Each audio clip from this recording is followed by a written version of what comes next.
নেওড়া ভ্যালির রূপকথা। সবুজে ঢাকা পাহাড়ি এই প্রান্তর পাখিদের স্বর্গরাজ্য। পথ চলতে গিয়ে হঠাৎ চোখে পড়ে বরফ জমা পাহাড়ি নদী। নেওড়া ভ্যালির শ্যামলিমায় মুগ্ধ হলেন শুভময় পাল। নেওড়া ভ্যালি ন্যাশনাল পার্কের বিস্তার ডুয়ার্সের ঝালং বিন্দুর কাছ থেকে শুরু করে বাংলা ভুটান সীমানা ধরে সিকিম, ভুটান আর বাংলার সংযোগস্থল হয়ে লাভা পর্যন্ত। এই জঙ্গলে ট্রেক করা যায় একমাত্র শীতকালে, কারণ এই অরণ্য অত্যন্ত ঘন এবং গাছপালার বাড়বাড়ন্ত এত বেশি যে যেটুকু রাস্তা শীতে তৈরি হয় তা আবার ঝোপে ঢেকে যায়। এখানকার বাস্তুতন্ত্র বেশ অদ্ভুত। এখানে ক্রান্তীয়, উপক্রান্তীয়, নাতিশীতোষ্ণ সব ধরনের গাছপালা দেখা যায়। প্রায় 160 কিলোমিটার বিস্তৃত এই অরণ্য পাখিদের স্বর্গরাজ্য। এছাড়া ভাল্লুক, সিভেট, ফ্লাইং স্কুইডল আরও অনেক প্রজাতির প্রাণীর বাস এখানে। এদের মধ্যে সব থেকে উল্লেখযোগ্য রেড পান্ডা। এই ট্রেকটি রাচেলা ট্রেক নামেও পরিচিত, কারণ এর উচ্চতম জায়গা হল রাচেলা দাঁড়া, যার উচ্চতা প্রায় 10,600 ফুট। জানুয়ারি মাসে 8 ঘাট বেঁধে চললাম নেওড়া ভ্যালি ট্রেকে। ট্রেনে পৌঁছলাম নিউ মালবাজার। সেখান থেকে গাড়ি নিয়ে গেলাম লাভা। উঠলাম একটি হোটেলের ডরমিটরিতে। আমার সহযাত্রীদের মধ্যে দুজনের একেবারে প্রথম ট্রেক। আমায় নিয়ে দলের বাকি 3 জনেরই ট্রেকিংয়ের পূর্ব অভিজ্ঞতা আছে। জানুয়ারির প্রথম সপ্তাহ, বিকেলের ঠান্ডা লাভাতেই হাড় কাঁপিয়ে দিচ্ছে। আমরা ফরেস্ট অফিসে গিয়ে ট্রেকিংয়ের জন্য পারমিট নিলাম। এখানে নিয়ম হচ্ছে সঙ্গে গাইড অবশ্যই থাকতে হবে। আমরা অনুরোধ করে একজন ফরেস্ট গার্ডকে পেলাম গাইড হিসেবে। তার নাম জোসেফ। আর একজন পোর্টারও নিলাম। সেই সন্ধেটা এখনো মনে আছে। সনসন করে হাওয়া বইছে। পিছনের বারান্দা থেকে লাভা মনাস্ট্রি দেখা যাচ্ছে। ডান দিকে দূরে আবছা পাহাড়। কাল যেখান থেকে হাঁটা শুরু করব, ক্রমেই তা অন্ধকারে ডুবে যাচ্ছে। পরদিন ভোরবেলা লাভায় হোটেলে ব্রেকফাস্ট সেরে ঝটপট গাড়িতে বেরিয়ে পড়লাম। সকালের নরম আলোয় মনাস্ট্রিকে বাঁদিকে রেখে গাড়ি এগিয়ে চলল সামনের পাহাড়ের দিকে। খানিক এগিয়ে রাস্তা দুভাগ হয়ে গেছে, বাঁদিকে কোলাখাম। আমরা রওনা দিলাম ডান দিকে। লাভা থেকে মোটামুটি 7 কিলোমিটার দূরে চৌদা ফেরি, ছোট ফরেস্ট বিট অফিস। এখানে পারমিট দেখিয়ে শুরু হলো হাঁটা। অনেকে এই চৌদা ফেরি থেকে 6 কিলোমিটার মতো দূরত্বে 0 পয়েন্ট পর্যন্ত গিয়ে ফিরে আসেন। আমরা একটু উঁচু অঞ্চল দিয়ে হাঁটছিলাম। এই জঙ্গলে পর্যটকদের ভিড় নেই। জঙ্গলে স্পষ্ট শোনা যায় হাওয়ার সনসন শব্দ, পোকার কিরকিট কিরকিট আওয়াজ। বেশ কিছুক্ষণ পাহাড়ের চড়াই উতরাই পেরিয়ে পৌঁছলাম জঙ্গলে ঢাকা প্রায় সমতল এক জঙ্গলে। ঘন সবুজে ঢাকা প্রান্তর। মাঝখান দিয়ে বয়ে চলেছে ছোট্ট তীরে এক নদী, যার তলা পর্যন্ত স্পষ্ট দেখা যায়। অবাক হয়ে দেখলাম নদীর তলার সবকটা পাথর শ্যাওলা সবুজ, জল যেন আয়না। আর তাকে ঘিরে লতা পাতা, ছোট ছোট ঝোপ, প্রচুর নাম না জানা অর্কিড। চারদিকে শিশির জমে বরফ হয়ে ঝুলে আছে। ঝোপে নদীর পাথরের উপরে স্বচ্ছ বরফ স্ফটিকের মতো ঝলমল করছে। এ এক অপার্থিব দৃশ্য। একটু দূরে দেখতে পেলাম একটা ওয়াচ টাওয়ার। জোসেফ জানালেন ওটা জড়িবুটি ওয়াচ টাওয়ার। এই অঞ্চলে প্রচুর ঔষধি গাছ রয়েছে বলে তার এরকম নাম। এতক্ষণে আমরা প্রায় 3 ঘন্টা হেঁটেছি, অথচ ঠান্ডা এতটাই বেশি যে শরীর গরম হওয়ার কোনো লক্ষণই নেই। হঠাৎ চোখে পড়ল একরাশ উজ্জ্বল কমলা রঙের মাশরুম। গাইড জানালেন এগুলো সালফার মাশরুম। এই মাশরুম ভাজা খেতে নাকি দারুণ। আমরা দল বেঁধে উঠলাম ওয়াচ টাওয়ারে। এখান থেকে অরণ্যের অনেকটা অংশ দেখা যায়। নিচে নীল নদী আর সবুজ বনের ক্যামোফ্লেজ। বেশ ভালো লাগছিল এই দৃশ্য। খানিকক্ষণ ওয়াচ টাওয়ারে কাটিয়ে আবার হাঁটা শুরু করলাম। আকাশ এবার খানিকটা খোলা, দূরের সবুজ পাহাড় দেখা যাচ্ছে। আমরা পৌঁছলাম আর একটা নদীর পাড়ে। এটি কেওড়া নদীরই একটা শাখা। আগের নদীটার চেয়ে বড়। আমরা একে একে টপকে ওপারে গেলাম। এখানেই সাজানো রয়েছে ছোট একটি ফরেস্ট ক্যাম্প। তখন দুপুর প্রায় 1:30। শিরশিরে হাওয়া বইছে সারাক্ষণ। আপন মনে নদী বয়ে চলেছে নীলচে সবুজ আভা মেখে। হালকা সবুজ, গাঢ় সবুজ, পাটকিলে হলদেটে সবুজ। গাছগাছালি চুপচাপ দাঁড়িয়ে আছে। জঙ্গল ক্রমে আরো ঘন হয়ে উঠছে। পায়ে পায়ে জড়িয়ে যাচ্ছে লতানে গাছ। একটা ছোট টিলা টপকে পড়লাম সমতলে, যেখানে অদ্ভুত ঘাস ফুলে মাঠ ছেয়ে আছে। দূরে এক জায়গায় আরো একটা ওয়াচ টাওয়ার দেখতে পেলাম।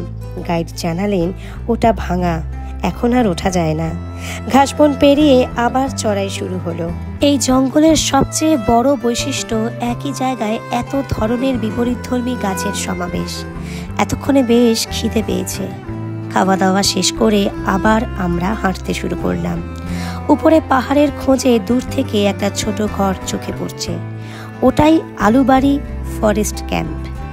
আজ আমাদের রাতের আশ্রয়স্থল। ক্যাম্পের কাছে পৌঁছে পাশের ঝোপেই দেখি খুব সুন্দর কিছু পাখি।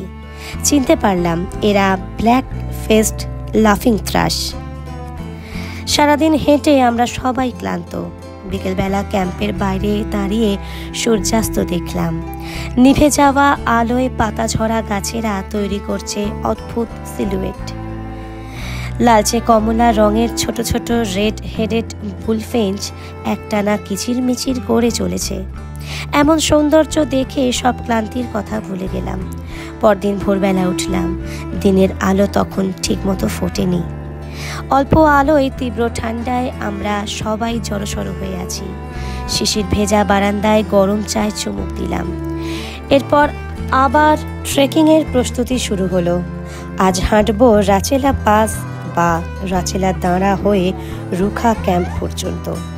গাইডের মুখে শুনলাম আজকের জঙ্গল আরো ঘন এবং চড়াইও আছে খানিক। শুরু হলো হাঁটা। গাছের চরিত্র আস্তে আস্তে পাল্টাতে শুরু করলো। শাল, ওকের জায়গা নিল বাঁশ, রডোডেনড্রন।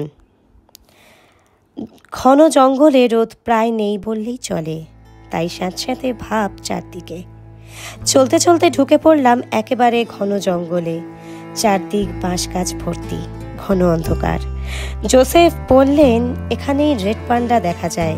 খানিক ইতি উতি চাইলাম, যদি একবার দেখা মেলে, কিন্তু সে সুযোগ হলো না। হাঁটতে হাঁটতে পৌঁছলাম এক অদ্ভুত জায়গায়। রাস্তাটা কেমন যেন সুড়িপথ হয়ে রয়েছে। বড় অন্ধকার। বেশ কিছুক্ষণ হাঁটার পর সেই অন্ধকার থেকে বেরোলাম। বাইরে সবুজ এক মাঠ, ঝোপঝাড় বাঁশ গাছে ভরা। সামনেই দুটো পুকুর, স্থানীয় ভাষায় জোর পুকুরি। জলের কিছু কিছু জায়গা জমে বরফ হয়ে আছে, বাকিটা সবচে নীল জেলির মতো। পুকুরের বাঁ দিকে একটু উপরে পাকা বাড়ি। সামনে গিয়ে দেখি পুরোপুরি ধসে গেছে।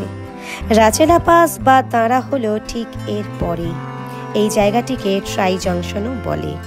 এটি পশ্চিমবঙ্গ, সিকিম আর ভুটানের মিলনস্থল। এখানে বসে খাওয়া দাওয়া সেরে কিছুক্ষণ জিরিয়ে আবার হাঁটা শুরু করলাম। একটু এগোতেই এলো রাচেলা পাস। উচ্চতা 10,600 ফুট। উপরে যখন উঠে এলাম তখন বেলা প্রায় 11:30। সামনে বিস্তৃত আকাশ আর সবুজ নীল ধূসর পাহাড় ক্রমশ আবছা হয়ে মিলিয়ে গেছে আকাশে। এখান থেকে কাঞ্চনজঙ্ঘা দেখতে নাকি দারুণ লাগে, কিন্তু আমাদের কপাল খারাপ। আকাশ বেশ মেঘলা, সঙ্গে জোরালো হাওয়া, চারপাশ একেবারে ধূসর। মেঘের আড়াল থেকে কাঞ্চনজঙ্ঘা দেখে সন্তুষ্ট থাকতে হলো। সাদা কালো পুরনো দিনের ছবির মতো লাগছে কাঞ্চনজঙ্ঘা। মনে মনে ভাবলাম এই বা কম কি। কিছুক্ষণ ওখানে কাটিয়ে আবার হাঁটা শুরু করলাম। এখানে রডোডেনড্রনগুলি বিরাট বড়, মহিরুহ বলা যায়। লালচে বাকল ঝুলছে আর সাদা কাণ্ড উঠে গেছে উঁচুতে। জড়াজড়ি করে দাঁড়িয়ে আছে গাছগুলো। নিচে ঝরা পাতার গতি পাতা। তরতর করে নামছি আমরা তার উপর দিয়ে। সে ভারী মজা। খানিক নামার পর পৌঁছলাম রুখা ক্যাম্পে। ক্যাম্পটা ছোট, গাছগাছালির মধ্যে হঠাৎ ঠাহর করা যায় না। ক্যাম্পের সামনে এক চিলতে জায়গা, নিচে তোদের তামটা যমজ ভ্যালি দেখা যাচ্ছে। সূর্যের শেষ আলো পড়েছে নিচের উপত্যকায় সোনালি ধানে, জঙ্গলের মাথায় মাথায়। পরদিন ভোর ভোর উঠলাম, আজই শেষ দিন। নিচে চোখ পড়তে দেখলাম তোদে তামটা ভ্যালি আড়মোড়া ভেঙে রোদ মেখে সেজে গুজে বসে রয়েছে। রুখা ক্যাম্পে ঠান্ডা একটু কম, আমরা নেমেও এসেছি অনেকটা। জঙ্গলও পাতলা হয়ে আসছে ক্রমশ। বাঁশগাছের হাতছানি আর নেই, বদলে চেনা ক্রান্তীয় গোত্রের গাছপালা। ঘণ্টাখানেক হাঁটার পর পৌঁছলাম তোদে ভ্যালি। সামনে ছোট গ্রাম, বড় এলাচের ক্ষেতে দেশীয় পদ্ধতিতে জলসেচ চলছে। এসব পেরিয়ে আবার ঢুকে পড়লাম জঙ্গলে। এই অঞ্চল শিমুল জারুল গাছে ভর্তি, চারপাশে প্রচুর পাখি। সারাক্ষণ নানা অদ্ভুত শব্দ যেন ঘিরে রেখেছে আমাদের। নামতে নামতে এলাম নদীর কাছে। দূর থেকে নদীর উপর দোলনা ব্রিজ দেখতে পাচ্ছিলাম।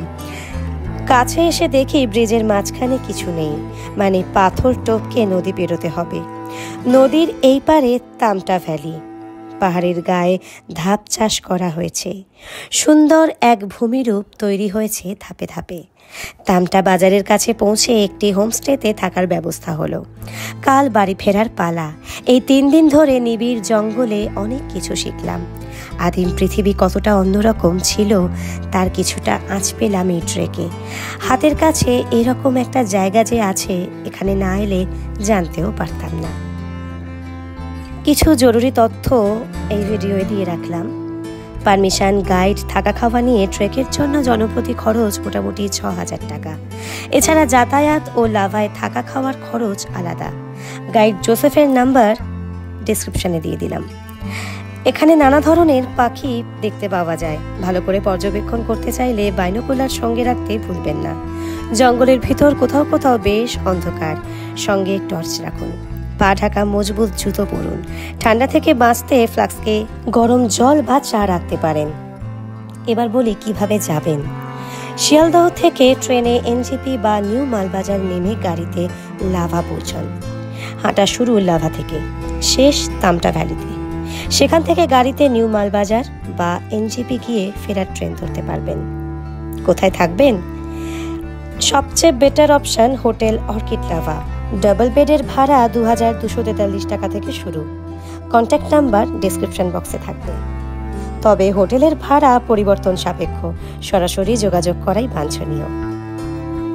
একটা গুরুত্বপূর্ণ নোট, ২০২৪ আপডেট অনুযায়ী বর্তমানে এই ট্রেকটি বন্ধ রয়েছে, কারণ বন বিভাগ নেওড়া ভ্যালি ন্যাশনাল পার্কের অভ্যন্তরে রাতারাতি ক্যাম্প করার জন্য কোনো পারমিট জারি করছে না। সুতরাং এই সময় জাতীয় উদ্যান এলাকায় শুধুমাত্র দিনের ভ্রমণ সম্ভব। সাম্প্রতিক সময়ে জাতীয় উদ্যানের অভ্যন্তরে ক্যামেরা ট্র্যাপ স্থানগুলি ট্রেইলে একটি রয়্যাল বেঙ্গল টাইগারের উপস্থিতি খুঁজে পেয়েছে এবং তাই পার্কের অভ্যন্তরে একটি রাত থাকার জন্য বন বিভাগ এটি বন্ধ করে দিয়েছে।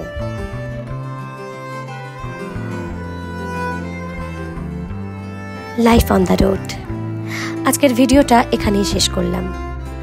এইরকম আরও কিছু খুঁটিনাটি তথ্য জানবার জন্য ট্যুর অ্যান্ড ট্রাভেলস চ্যানেলটি সাবস্ক্রাইব করে বেল আইকনটি প্রেস করে রাখুন। এছাড়াও ভিডিওটি যদি ভালো লেগে থাকে তাহলে অবশ্যই একটা লাইক দিয়ে শেয়ার করতে ভুলবেন না। ততক্ষণের জন্য টাটা।